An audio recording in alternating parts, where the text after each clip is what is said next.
Welcome to the United We Scan podcast, the podcast by rural carriers for rural carriers. The views expressed in this podcast are of the presenters and the presenters only and do not represent the views, opinions, or strategies of the United States Postal Service or the National Rural Letter Carriers Association. We ask that you please consult your assigned union representative for guidance in your local area. Please like this podcast, share with your fellow rural carriers, and subscribe to be notified each time a new episode is uploaded. Please leave a comment or question for us below. Thank you. Now, here are the hosts of the United We Scan podcast.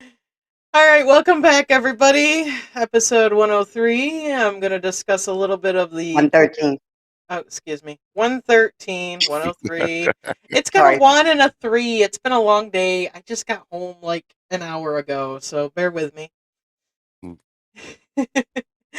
You got more excuses than a PTF. Oh, But you're the big boss. I'll let you slide.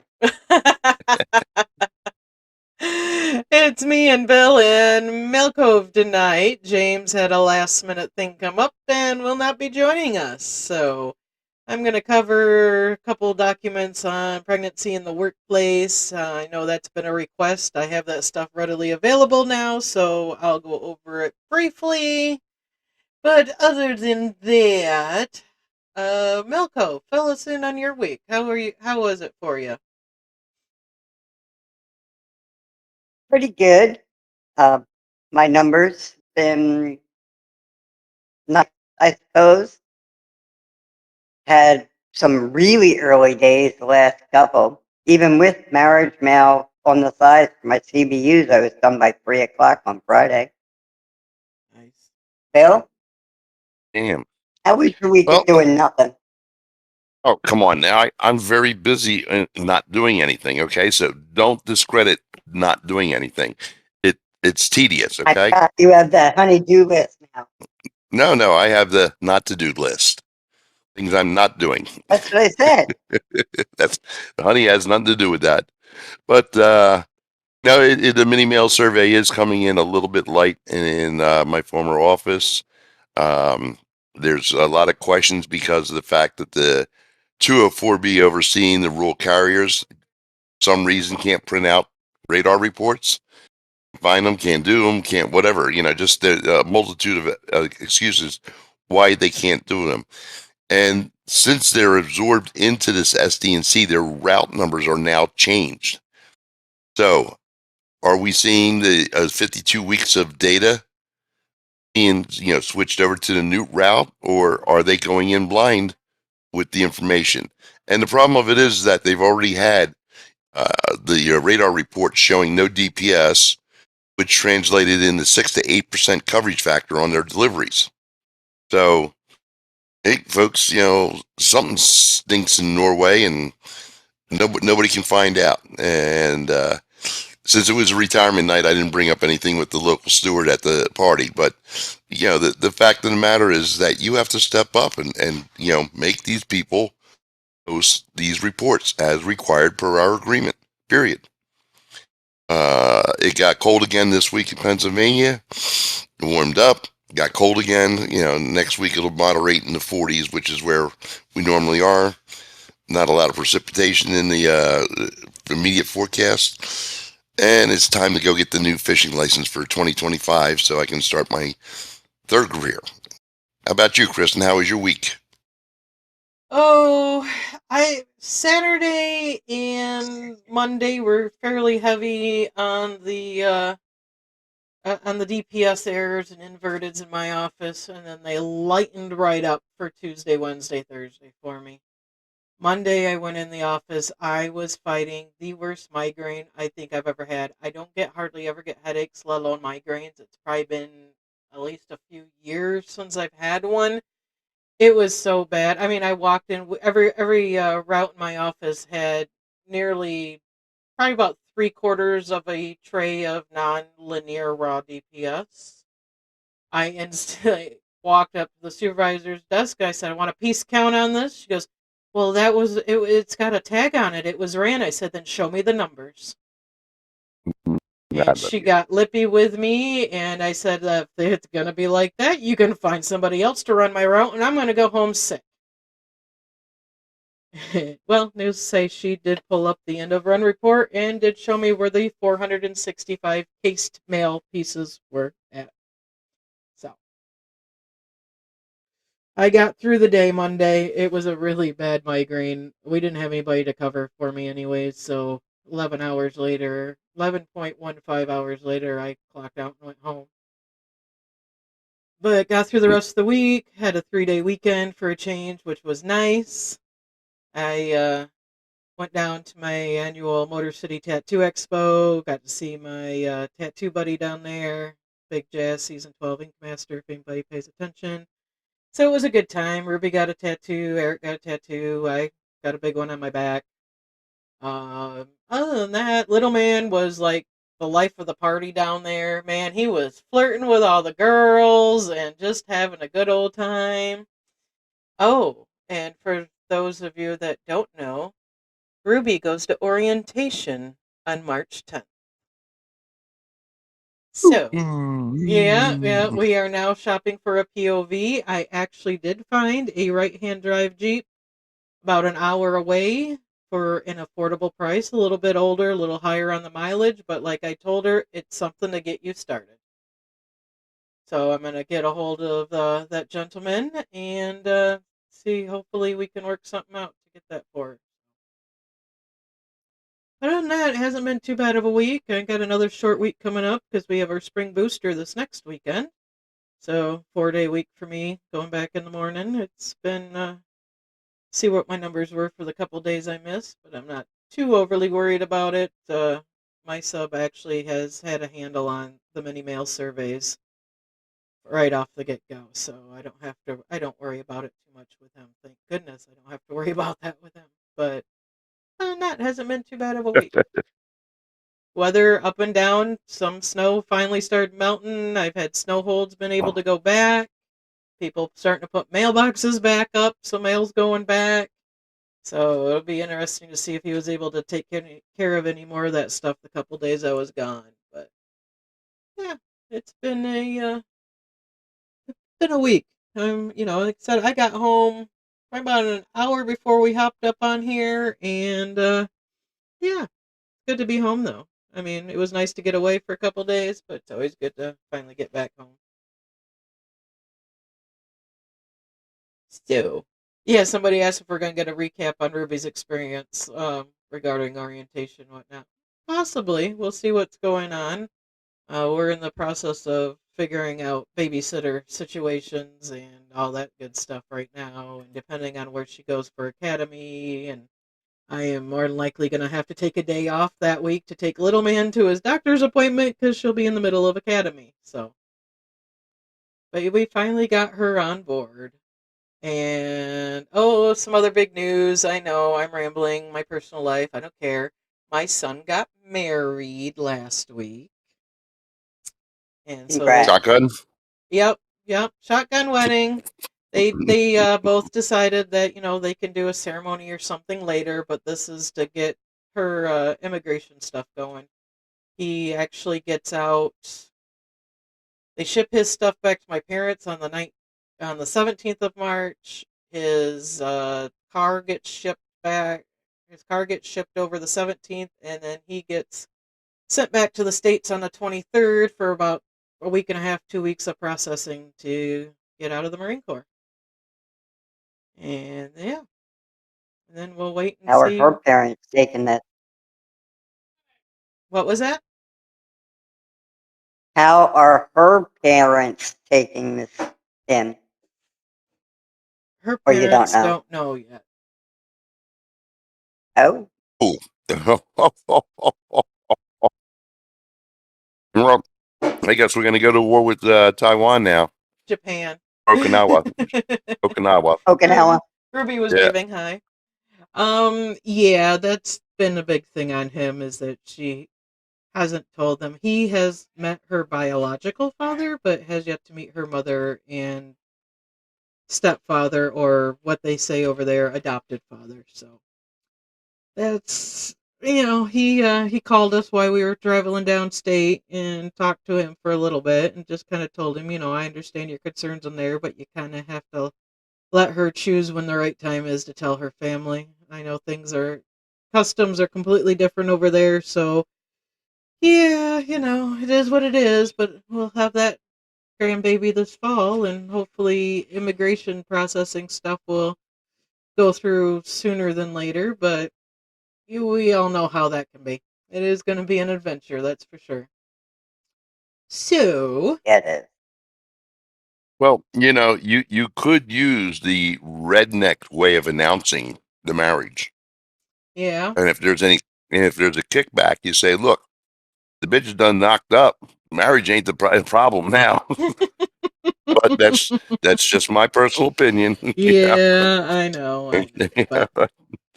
they're happy together, and that's what really matters. And when he called and told me about their options, I told him, I said, this is a decision that the two of you need to make together as an adults, and I'll support you on whatever decision you decide to make. So there's that. My son will be back You're such stateside by the end of the month. you're So such a good Sweet. mama. I'd have yeah. told him, yeah, you effed up. Good luck. No, he has a game plan for life, I guess, for now.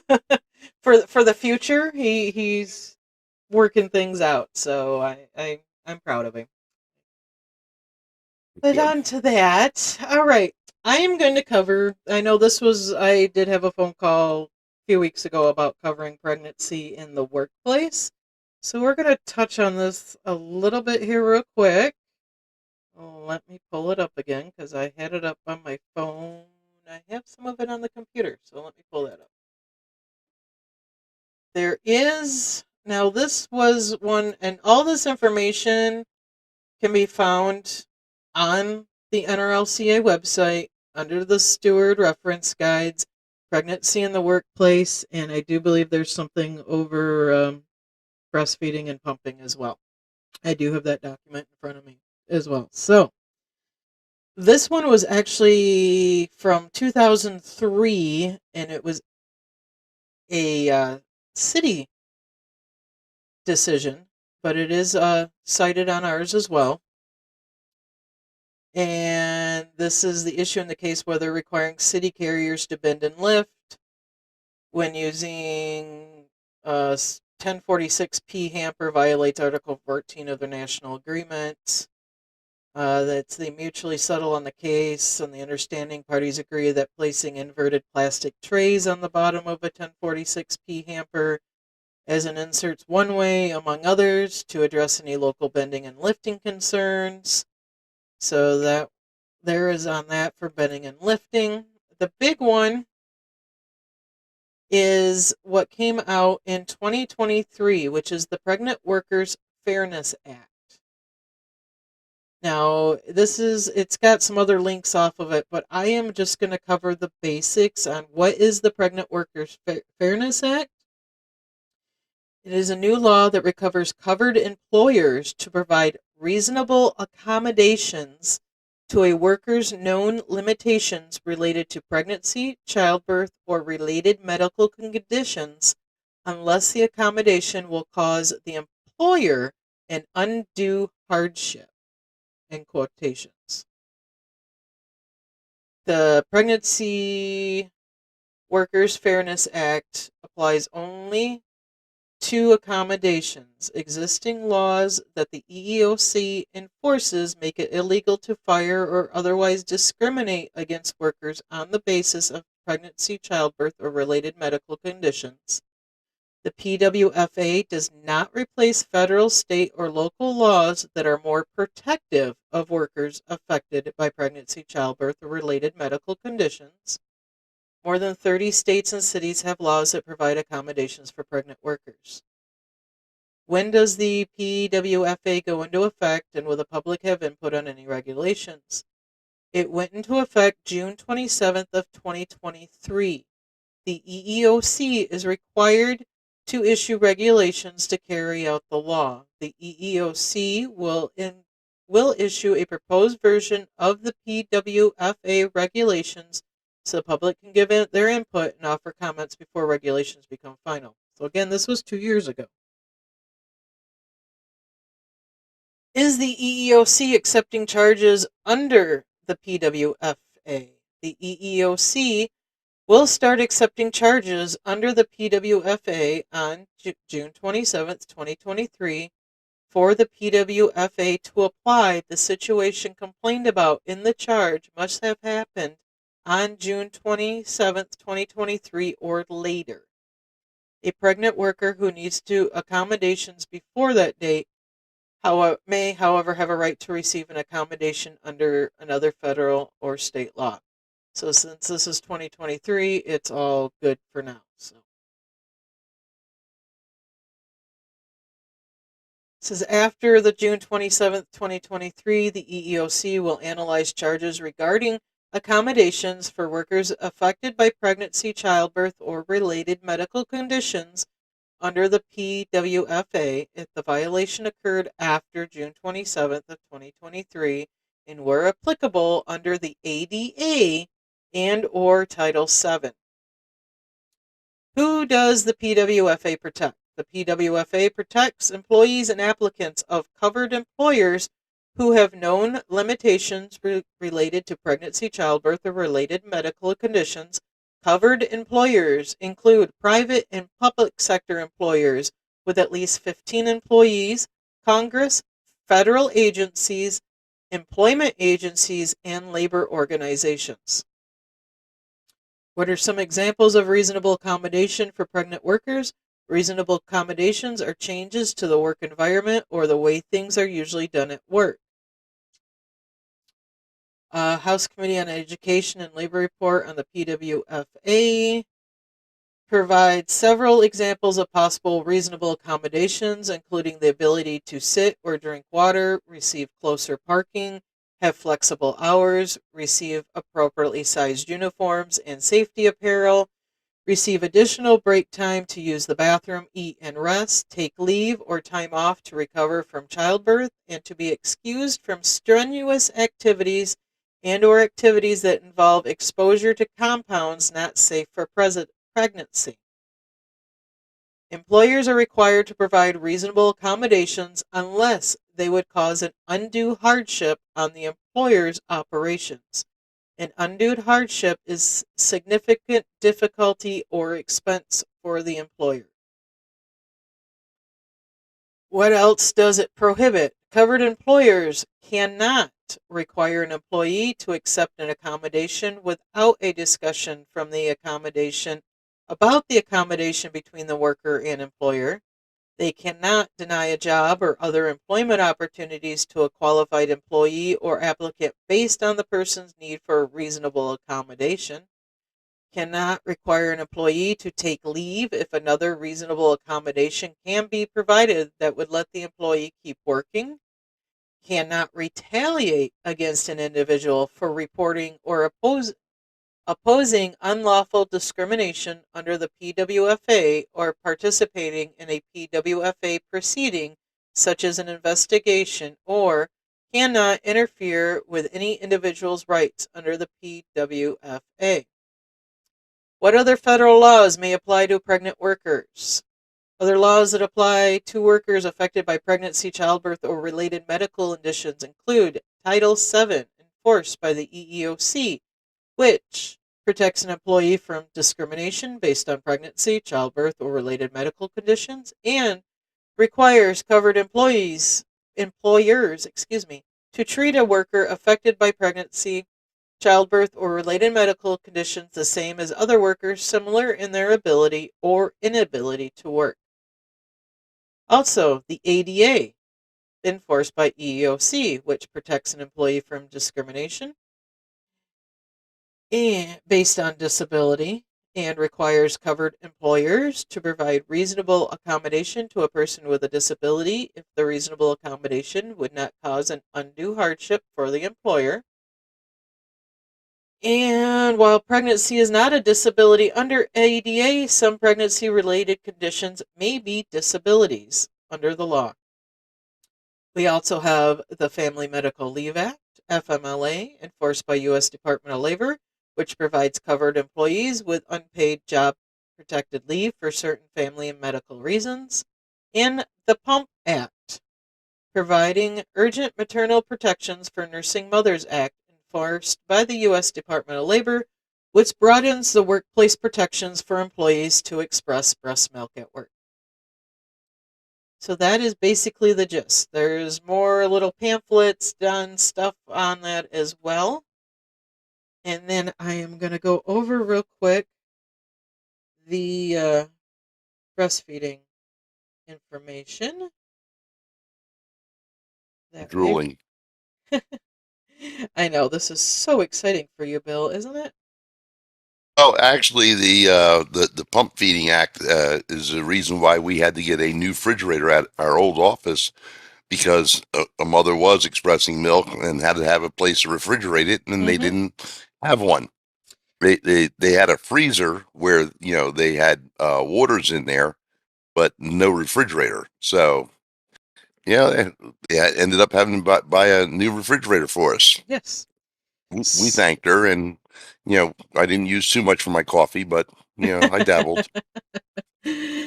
Okay, so this was dated September 6, 2023. Guidance for Nursing Mothers in the Workplace. This is a USPS document, by the way. This memorandum provides guidance on provisions for the Fair Labor Standards Act that covers a nursing mother's right to express breast milk while at work. Upon request, employers are required to provide reasonable break time to nursing mothers each time such employee has a need to pump at work for 1 year after the child's birth. Employers may not deny a covered employee a necessary break to pump. This requirement applies to all nursing employees, whether they are FSLA exempt or FSLA non-exempt. Such breaks are generally off the clock for SFLA non-exempt employees as long as they are fully relieved of duty during the entirety of the break. FLSA non-exempt employees may choose to use their normal paid breaks to pump, in which case they would be compensated for the break in the same way that other employees are compensated for the break. In addition, employees are entitled to a functional space to pump at work other than a bathroom that is available as needed, shielded from view, and free from intrusion from coworkers and the public. This includes providing access to employees who perform work away from postal sites. The Postal Service prohibits retaliation against employees for exercising their rights, example, seeking to pump at work, filing complaints with the Department of Labor, cooperating with DOL investigations. Nursing mothers who feel they have been afforded their full ability to pump breast milk at work can contact their human resources manager, that feel that they have not been afforded. They may also file a written or oral complaint with the Department of Labor. The DOL Wage and Hour Division, Publication 1088, Employee Rights under the Fair Labor Standards Act, dated April of 2023, reflects current pump at work requirements. This publication must be posted and remain posted in all postal facilities in conspicuous places visible to employees. Offices must discard and recycle any previous versions of the publication. If you need further guidance on these matters, please contact Field Human Resources Director for your respected area, blah, blah, blah. So yes, if you are an employee and you are pregnant or breastfeeding, pumping, you do have protections out there. There is such thing as a reasonable accommodation, which could just as easily be an RCA running out the heavier packages for you. Being or getting covered to take an extra break or a little bit longer of a lunch if needed.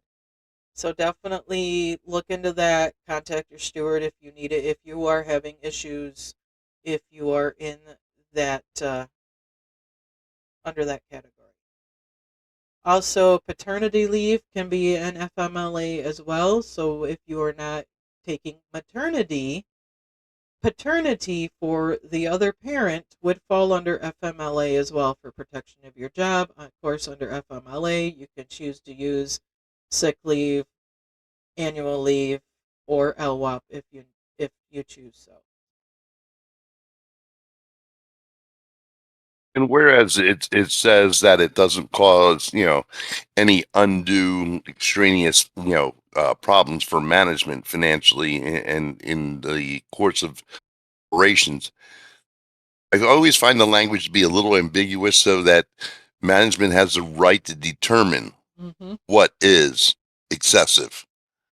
And It's yeah, exactly. right. That's where I would definitely have a local steward involved, especially, or request a reasonable accommodations meeting. And it seems if you read the contract, there are so many mays or cans, without being definitive enough to say that they shall or must. And that really pisses me off because it gives management a lot of leeway in regards to interpreting that language. Mm-hmm. The black and white stuff they can't argue, but in those situations, they've got a wide scope of sitting there and coming up with reasons of saying, well, we can't do this, we can't provide this type of service or assistance to somebody. And given all the offices across this country that are short of help, period, this would be a situation that might come up and might rear its ugly head up because of the fact that you are so short of carriers, you can't accommodate a pregnant woman. And I agree. Yeah, there are those offices that are extremely short, and and obviously there is protections out there. I mean, even if it means you have to file an EEO complaint or something with the Department of Labor, as it would follow, then that's what you do. I mean, if Yeah. that's what needs to be done, that's what you do because, yeah, I mean, your limitations that you're going to have is between you and your doctor, and that's where you start with. Because I know, Yeah, but, everybody's yeah. limitations during pregnancy is definitely different. I know that all three of my pregnancies were completely different. So, I've known carriers Mhm. that worked right up until they went into labor and finished her out in labor. It's unfortunate to have to see them go that far, and it's nice to know that there are laws now in effect to help protect us. But yeah, it's still it's not perfect, but it is something. Oh, that's more than I know about the pregnancy thing, except for the fact that we just helped them. I mean, I didn't know the specific languages Mm-hmm. in regards to it, and I knew that the FMLA also stood in the way of badgering the employees. But we've only had probably 2 or 3 situations in my career where we actually had pregnant carriers, and they were all female. And we gave them assistance without even being asked. I mean, it was we're going to help protect the carrier and the baby. So 9 Exactly. times out of 10, management didn't even have to get involved into the situation. But that's before we got micromanaged to death. So that was back in the day. Yeah. Yeah, I knew an RCA who management wasn't going to work with her on it. I mean, the extreme heat we had that summer, and she had doctor's notes left and right, and it got to the point she quit. And this was before 2023. So, yeah, And, it's all right. So, Bill, it's me and you and okay. Malcove. So, I have some questions that come in from listeners. I think we can kind of go through and address some of those tonight on the air. Okay. Okay. Sounds Okay. like fun. All right, we haven't done one of those in a while, so we'll kind of go ahead and do this. I'm going to go with the most recent one that I got yesterday. It says, "Hi everyone, I'm hoping you can help me answer 2 questions that I've come across. 1. I understand PARS labels are now included in the 52-week running count, but my issue is the first label, forward, not printing for my route when I get a second label saying it's deleted because the forward is not verified. Am I getting screwed, for lack of a better terminology? Because I'm not even getting the first PARS label. This has happened multiple times on both routes in my office. And I can honestly say it's happened to me many times. I'll get a delete and not even know that they had put in a forward in.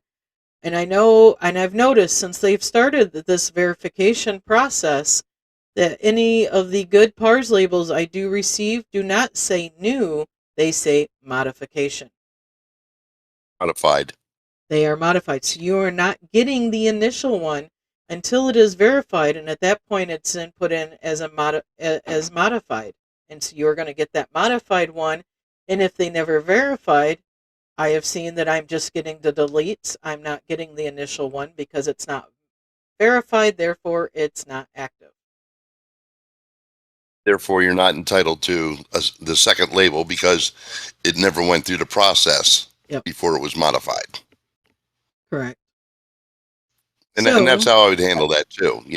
That if you didn't get it, you're not getting credit for it. So, I mean, come on, folks. Let's be reasonable here. Even if management isn't, we have to be. Exactly. But I would argue that if you got the one that says delete, you should at least get credit for that one because you have to look at it and potentially put it on a pink card. Correct. Well, even if you get the delete one, you're still required to post it on your cards to show that you received it. That's the way you cover your ass in case the customer calls up 3 weeks later and says, I'm not getting any mail forwarded.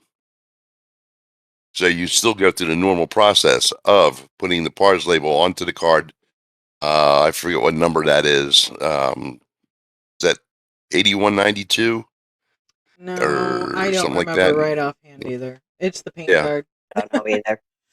It's the pink card, yes. All right, so I hope that one answers it. From the sounds of it, we're not getting the initial ones because they got to be verified, so it's going to come up as a mod anyways, or you're just going to get the delete because it was never verified. So, number 2. Understanding I have Yes. is that they actually have to go to a post office to verify it, and they should be getting a letter saying that. Yes. Or the other instance is if they do it online and they get charged, I think it was like $1.10 or something like that because they have to use a debit or credit card in their name. That is their legal verification if they're doing the change of address online. And those still come up as modified. 5 years ago, it was $1. Yeah, it's like $1.10 now. It's not much. All right. So the second question from this listener is, the new safety checks the postmasters are supposed to be completing on all the vehicles used to service routes. Both routes in our office are POVs. I asked the postmaster when this was supposed to be completed, and they said they was unsure but were going to ask for verification. I requested it to be completed during load time so we can get some sort of compensation out of this new requirement, since we don't get time to check our vehicles like city carriers do, or government vehicles, I should say. Any help in answering these would be greatly appreciated. Thank you so much. I can't wait to listen to the next podcast. Look forward to it every week. I personally would say have never heard of a vehicle inspection for a POV. That we have one POV route in our office, and I have yet to hear of anything. I honestly would contact your ADR or DR about that, because that's not something I personally am aware of when it comes to POVs. Yeah. Same here. But I would say, well, POVs are supposed to be route ready when you arrive at work. Mm-hmm. But if management is supposed to do some type of safety check on it, they're supposed to be doing a backdoor check when you come back in the afternoons, which is end of shift duty, so they could do it then. Yep. But yeah, definitely. Just my thoughts. Yeah, like I said, that's something I personally have not heard. Like I said, with one POV route in our office, it's not anything I have heard of in my, unless it's something in your district. But again, I would reach out to your ADR or DR on that one, honestly. Bill, your thoughts?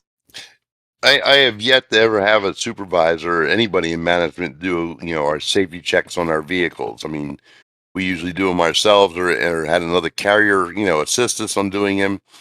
And whereas the POV is supposed to be route ready when you arrive at work, if they're going to require you to do a safety check, then I would have that put in on my miscellaneous time during the mini mail survey and 8127 time the rest of the year, because It is not required. And if you're doing it now and requiring it on a POV, then I want to get paid for it every day. Mm-hmm. Otherwise, shut the front door and, get out of my face.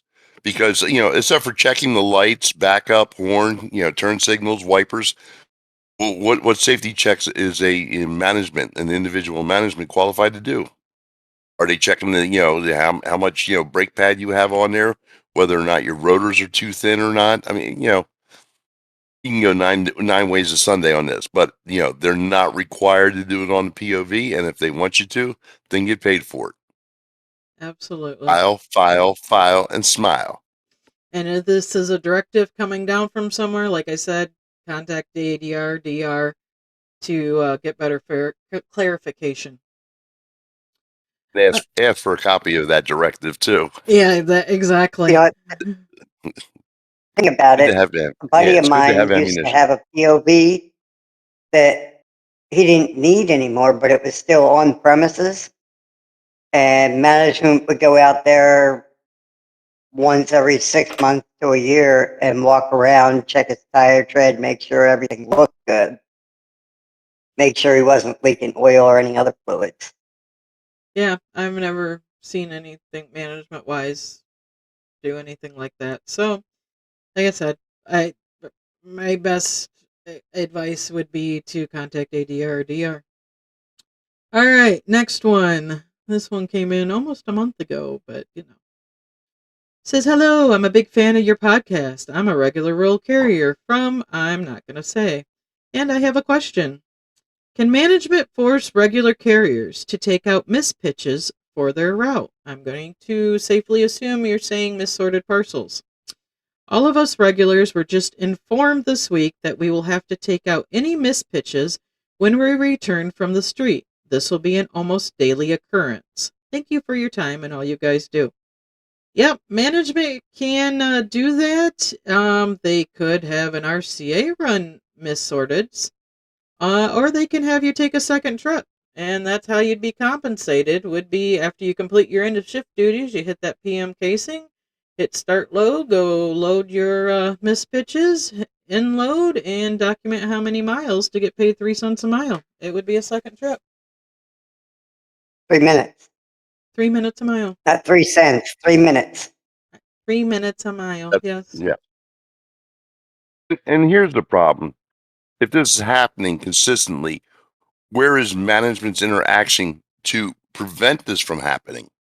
If it's a daily occurrence, then something's slipping through the cracks here that you're not seeing, the clerks aren't doing, so you're mismanaging.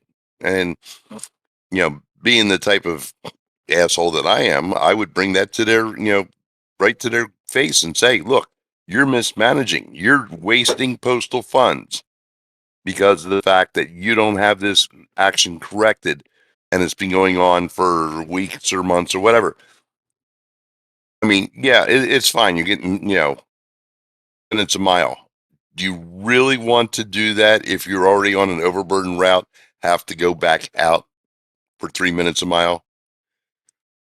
Yes, it's getting lighter out. The sun, set is not as early. It's after 5 p.m. now. But do you really want to do this, every other time? Or yeah, or those routes that are start 10 miles from the office or more. Now, well, you have some of these SNDCs. SNDCs are more than that, yeah. Yeah, you're going to get extra load time towards your evaluation. If you're a POV over 40 miles for the day cumulative, you're going to get the additional EMA. But is that going to be worth it? I mean, the last second trip I took for a missorted parcel was a complete 3 miles round trip. I mean, really? And therein goes another pet peeve of mine, the EMA. If you go out on the second trip for a POV route and you don't get 40 miles, you don't get the extra mileage. You still drove your vehicle out there and back. Why is that? Why So are you you get not being paid paid for it? 40 miles already. Yeah, that's Yes. including the If my route route's miles. 10 miles, I'm still getting paid 40 miles. for the day. Getting the 40 miles. Again, I reiterate, if you have to go back out again, this is the wear and tear factor on vehicles. We are not driving checker cabs, okay? Checker cabs were designed specifically for stop and go traffic in cities. People don't understand why these things would last forever. They were designed for that. Your vehicles aren't designed for that many stops and goes and stops and goes. Surge. I mean, you want to pay them for 40 miles. If you're going to pay me, for the 40 miles and say, you don't get any more unless you go over the 40, it's not worth my time. Mm-hmm. I want to hear it. I have to go back out. Okay. I have to, put my vehicle back out there and risk damage again because of the fact that you can't manage correctly. So I should be compensated all the way around. Okay, next question. This came in at the end of January. It says, hello, I am a city carrier shop steward, and I am reaching out to find something out for a rural carrier I work with that has a question. The whole office has been getting a lot of raw residual letters this past week. Again, reminder, this is the end of January. Like 3 to 4 times the normal amount. Of course, I'm paid hourly, so casing it is no problem. I wasn't sure how that works for rural carriers, though. They feel like they're being cheated, and I tend to agree, but from what I have researched, I'm not sure if there is any recourse. I was hoping that you guys could provide some clarification I could pass on. I know letters are counted during many mail survey, but I wasn't sure if anything outside of that mattered. Despite being a city carrier, I'm an avid listener to the podcast. Thank you for everything you do. And thank you for listening from the city side. We appreciate Yep. that because I know a lot of us listen to from Ada Arbitration from the city side. It kind of gives us an Classes idea. of mail Mm-hmm. on the workroom floor. Oh, yeah. There's a lot of good ones on the city side. So, honestly, yeah, outside of the mini mail survey, there really is no recourse Well, unless... the 125 pieces. Yes. If it's in excess of 125 pieces, then it would go into 8127 time. Am I correct? Yes. And isn't it a shame that a city carrier knows more Yeah, than, rural carriers? it's Put it out there. Yeah, it's 8127 times based off of the formula of. Hold on, I have to look up what the number is.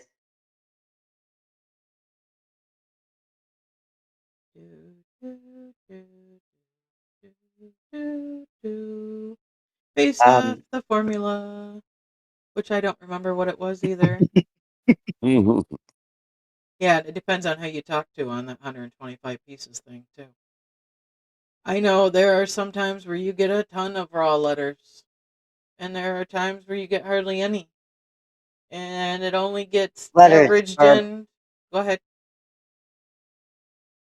0.0365 seconds per letter.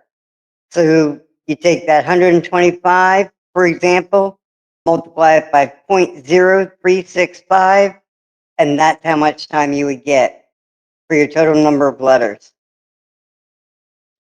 Yeah, so it isn't much. Like I said, it has to exceed the 125 pieces. And again, that's going to depend on how you talk to because we don't get an average until we do the fall and spring mini mail survey. Unfortunately, it's something that sometimes we have to suck it up and deal with.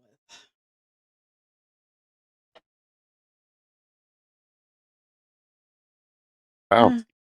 Yeah. 125 letters times 0.0365 equals 4.5 seconds. Mm-hmm. Damn. Breaking it in, aren't you? Oh, I know. Woohoo. And then that's a situation where, you've got these people where you get these bundled, postcards and, they're maybe 4 or 5 inches thick, and they're, basically one for each address. And, they come and they're marked WSH.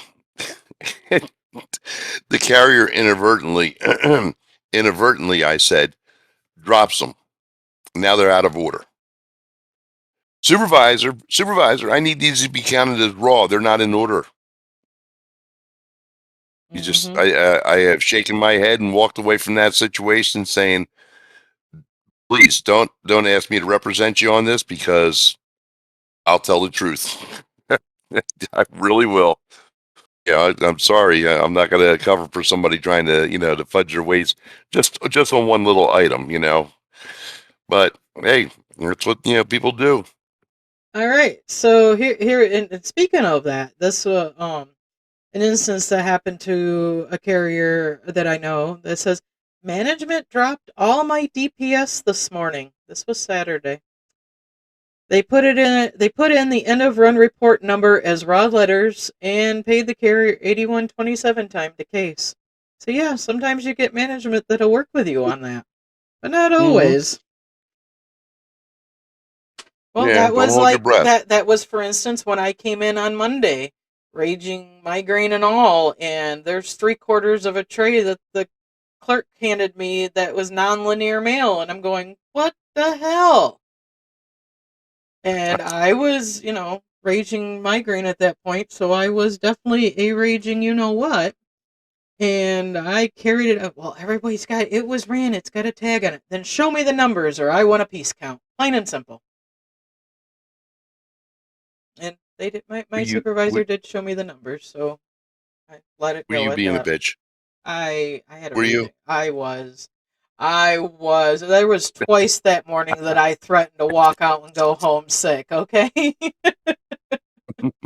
doesn't happen very often, but I had a couple other carriers go, "Oh, what's wrong with her? What's going on?" So, I've had one migraine in my life, and yeah. I ended up on the back floorboards of my wife's car, trying to be out of the sunlight. You know, Oh, it was horrible. Oh my I God. went out. I went out and took cigarette break with a coworker, and I'm sitting in my car in the heated seats, and I put my head back and closed my eyes, and I felt like I had the bed spits. Hmm. It was horrible. The sunlight, I mean, just the carts rolling across the workroom floor, casing the mail took me forever. And then I saw how bad it was when I was out delivering because I was pulling mail from way back when that it was on pull down that I had raw mail that I had cased and it was cased in wrong spots. And oh my gosh, Monday was such a mess for me. It really was. It was heavy. We had that 3/4 of a tray of raw, and I had a raging migraine. It was not pretty at all Monday. I came home and went to bed. Short of a actual bullet wound, I've never had anything so debilitating as a migraine, and I thank God I've never had one since. Yeah, I mean, it just they're cripples you. horrible. It really does. Okay, Someone said not next going. question. Someone said not going to lie. I'd like to see a video of Kristen being pissed off. No, no, you don't. Trust me. I think that was everything that I had in there that I hadn't addressed already to people. So, you got anything else you want to touch on, Bill? Let's see. I can't talk about my old office because that's not relevant to what happens across the country. Resolutions. Yes. That was a question put to me in regards to a possible resolution, and I referred the individual to Wild Bill McGinley, who is the resolution expert of the rural craft. Wild Bill has been hosting for years Eagle Fest, and that's where they have a compilation of people gathering together to put forth, resolutions to be considered, started on, worked on, refined, fine-tuned, and fine-tuned again before you even get to the national convention. Uh, at every almost regional convention, whether it be Eastern States, SWAC, SAC, Midwest, whatever, Wild Bill shows up and he rents a hotel room and has one of those whiteboards where you just turn around and put down, spitball your ideas and everything, and then the next night they start working on them. The national convention, when we get the resolutions, that are being proposed to the body. He's in his hotel room, and it's usually at least 20 people in there, and several gallons of alcoholic beverages for your enjoyment, plus food. They sit there and they work the resolutions until like 1 and 2:30 in the morning. I mean, Kristin, remember we've done that. Oh yeah, Me, you, and James. To the wee hours of the morning. I've done it at state It conventions too, where you're and sitting down working the resolutions. Yes. this is the time, ladies and gentlemen, for you all to be spitballing ideas and throwing them out there, and talking to people in regards to what resolutions you like to pass. I've already got 2 coming up, so one of course will fail right away because it regards term limits on the national board. The other one I think is really going to cause a stir because it affects how they get paid. And I think that, I think the fact of the matter is that they're overpaid and overcompensated for what they do. And that is one of the situations where if you're going to serve on the national board and your spouse is going to come live with you and you can't afford the drop in income from your spouse's job if they have one, okay, then realize that you should maybe not take that position. We're not there to turn around and say, "Oh, we're going to give you enough money for both of you to, to support yourself and your spouse without them having to work." We're not there to provide, Social Security supplemental income for your spouse. It's not the way it works. You're there to provide a service. If you can't afford to do it, don't run for the office. Yes, and that's the third one actually there, Mr. Johnson. Go back to the subpar rate on your routes. And the fourth resolution is once you become a national officer or you are a member of a full-time member of the national steward system, you are not allowed to bid on other routes. Either Okay. stay and play or take your lumps. I could see that. I mean, isn't that what? Well, Malcove, just click on the button there. You got bailed off on us already. But the thing of it is that if you were allowed to, bid off your route like Don Madsen did, like Mike Swain did, like several other, people did, then what the hell? I mean, here's Clifford Daling. Okay, he's the one that brought it up in Texas that they should be getting pay commensurate with their salary on the national board. Why? You all sit there and profess to be rural carriers. So why are you getting paid more than what a rural carrier would be on your route? For Clifford, by delaying his retirement, that turned into almost $500,000 of money. The 2023, he made $300,000 off of the NRLCA and wasn't working for the NRLCA. But because he delayed his retirement to the 1 year after the convention where that was passed, he raked in almost $500,000 over 2 years. Yeah. It's But they did it for you guys. They did it for the craft. Right. My And ass. I'm glad they did. Sorry about that. My computer went all spaz on me and wouldn't let me come back up. it's okay. It happens to the best of us. No worse. That too. Oh, that's what I want. I want people to start working on resolutions. You're Definitely, going to have, because in annual the next 60 days. meetings. Yeah, your Yeah. local annual meetings are just around the corner. I know mine is next month, and I got to get started on my resolutions too. I do believe we're having a presentation at my spring booster this next weekend on resolutions, so I will, be paying attention to that and get ready to get my resolutions together. And the thing of it is, you can bring it up to us here on this, on the Discord channel, post it in messages to, myself, James, Kristin. You want help? You want some guidance? You want, anything. I mean, like I said, I directed the individual towards Wild Bill, who is excellent at resolutions. But the fact that it is, don't wait till the last minute, because once you go to the meeting, you have to have it ready to be presented to your state. Yes. It has to go to the state before it goes national. So don't dilly-dally. And it is harder to get stuff to go through under new business at state, depending on what it is as well. It's, once you get it, definitely put it through at your local, if at all possible. That way, it passes at your local, it'll automatically go to the state, and then it's addressed there. It passes, and if it is something that's not state specific, and passes at state, and then it'll go on to be presented at national. Yep. And the delegation will vote on it. Yep, and it'll be one of those mini resolutions that we sit down and go through the wee hours of the night. That our president discards because he only wants to take 20 or so of the best. Yeah.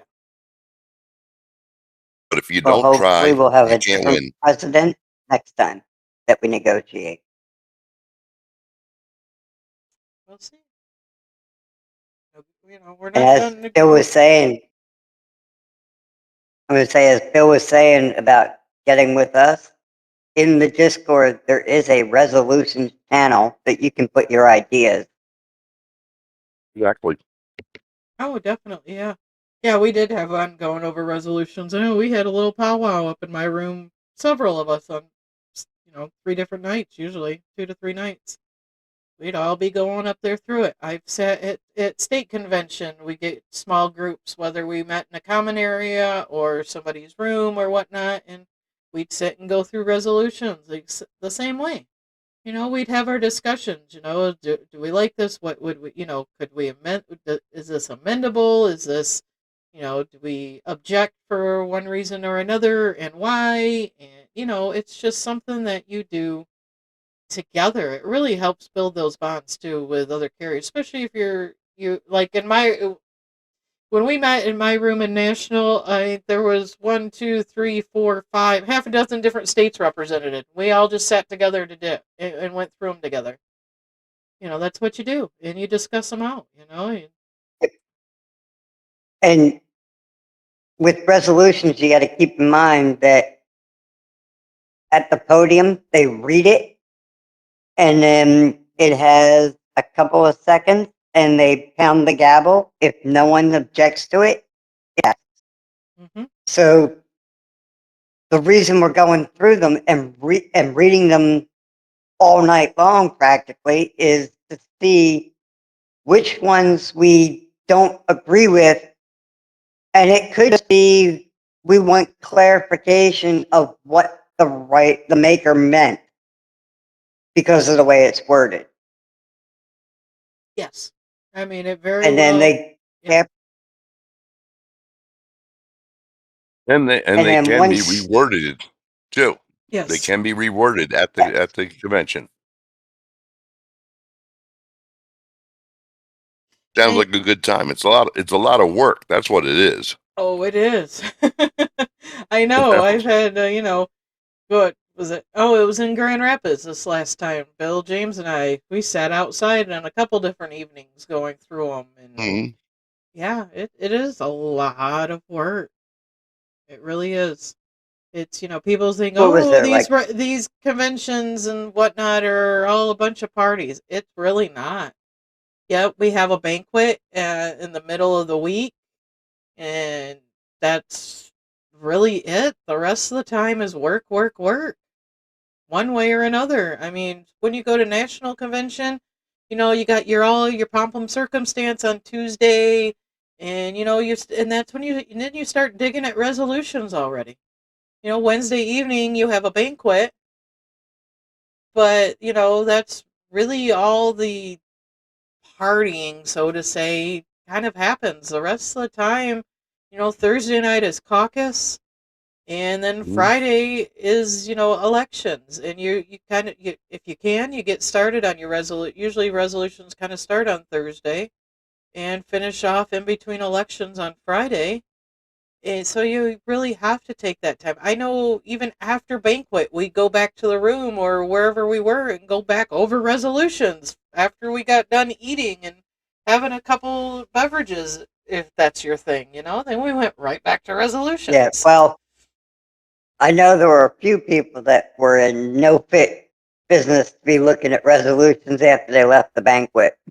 You always have those few anyways, but yeah, But they try. it's not a Can't read party. a lick of Yeah. can't read a lick of what's on the paper, but they try. Yeah, All but they're fun to right. argue with, Oh yeah. Yeah. They can be, that's for sure. And then, caucus is national convention night. Caucus night is just a late night in general, Oh God. especially if you get a lot of people running. And then it's an even later night. I mean, 10, 11 o'clock, 11:30 by the time you're getting out of your caucus room, or, if you're Yeah, running what for was there? office, by the 20 time, some candidates last year? something like that.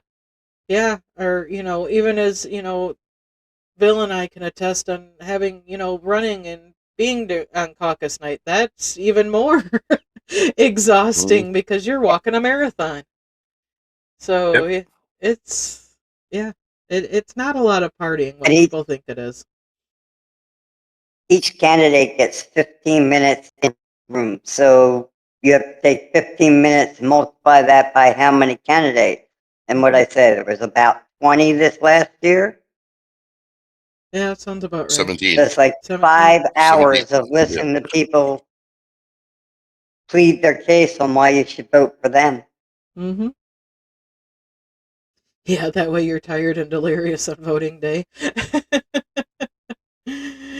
But even voting day, I mean, on Fridays during National Convention, depending on elections, especially if you get a half a dozen people running for an executive committee position, Mhm. elections can go on. I remember Grand Rapids 2018, it was like 10 o'clock at night when we left, when we finally got out of there that night. Same in Orlando. Yeah. Yeah. Well, we In were down there. Orlando in What 22. we went to after 11 o'clock. Yeah. Yeah. Yeah. It can go. Ronnie almost forgot to close, do the closing ceremonies and retire the colors. Yeah. He dismissed everyone and said, wait, hold on. Yeah, so I mean, regardless of what people think, it's not a huge party. It's a big work fest more than anything. And it's more mental on you than it is physical, because it is a lot to take in mentally, and that could be for your state conventions too, especially if you've never been to a state convention. It can be a lot, even though it's a shorter period of time. It can be a lot for people as well. But definitely, it doesn't. I don't want to discourage people from getting involved and going, though. I mean, that's where the real brunt of the work is done, is at your state and national conventions. Yep. Yep. Yep. Yep. All right, guys. So we're gonna wind this down. I think I've covered the questions that we hadn't addressed.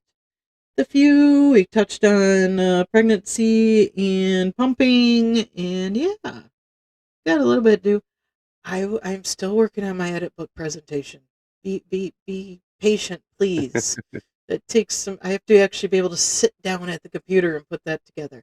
So, but Well, if you it's weren't there. busy going off getting new tattoos instead of handguns, you could have purchased a handgun faster than the tattoo. Okay. I have to wait. I'm waiting until my CPL actually comes in, so I don't have to go get a Oh, purchase permit first. So. he I was down at my range last week. And I walked in, and the one guy turns around and says, "What side of the store you buying today?" Yeah, then I'd be And at I the range started. instead. Actually, I don't have I s- all my local ranges are outside, so there's no chance of me being out at oh, a range anytime soon. I would have to drive that 3 hours for the closest indoor range. I did have them bring 2,000 rounds out to the car though. Nice, nice. Well, in 3 hours I went through 43 clips. Wow. That that's a That good time, that baby. Let that me tell is a you. good time. Gosh, now I miss doing that. Okay, guys. Oh. So we are going to wind this down now since we've went way off topic and we're talking about what we do outside of work. So, or how we enjoy our retirement. And We we get to do things outside of work. once in a great while, yeah. Yeah. I I burned an I X wish day I for knew. Friday, let's put it that way. So, I Nice of you to tell me that. I was going to tell you, Malcove, go ahead and give your final thoughts for the evening. As someone in the chat said earlier, last week of the survey, don't sweat it. This doesn't make much of your count or of your evaluation. It'd be just enough to either put you up to the next or drop you down to the next level if you're that close. Be safe out there, stay hydrated, and don't get overwhelmed. Bill? Well, ladies and gentlemen, it's the last week. You're in the final countdown for the mini mail survey. And you're right. It supposedly, allegedly accounts for about 6% of your evaluation. If you take out and flat mail that they already pre-counted, it really does account for even less than 6% because all your distances are measured, your dismounts, your cluster boxes, and all that should be up to date. So, just take a breath, step back. You get a train and a half of missorts. It's going to happen. It happens to all of us, especially on Mondays. Okay, you're not getting the full count on this item or that item. Don't sweat it. It's really not worth the anxiety that is really going to tear you out. Like I said, I met with a guy who just retired. Friday was his last day, and ran into an RCA who is quitting the post office. Okay, and you can't believe the difference in his countenance because he's not going to work there anymore. It was like meeting his twin brother, but his twin brother was happy versus where he was working for the post office. Yeah, splitting routes every day, working Sundays, working, you know, past 12 hours a day and, filing the grievances. Okay. It's not worth getting upset. Just do your job, do the best of your ability, do it the way you do every day. Okay. No shortcuts. Be safe for God's sakes. You still have winter in some areas, you, Kristin, and, there's ice out there. Be safe, be diligent, get home to your loved ones. It's the most important thing that you do every day is make that final delivery of you to your loved ones at home. That's the only thing that matters. That's the only reason you're doing this job for your loved ones. So make sure you get home to them, okay? God bless you. Kristin?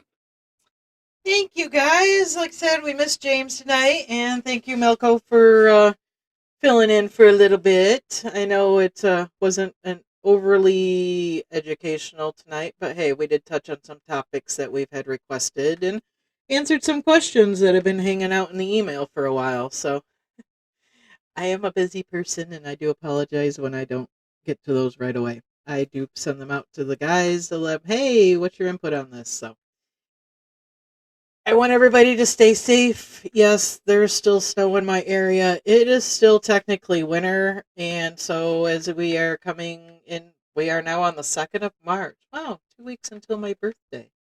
But anyways, we will stay safe out there, guys. Remember last week of the mini mail survey. Don't overthink it too much.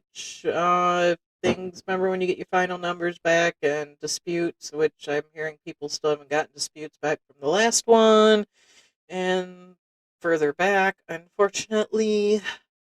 But yeah, so I want everybody to stay hydrated, stay safe, be cautious out there if need be, when need be. And we will be back next week.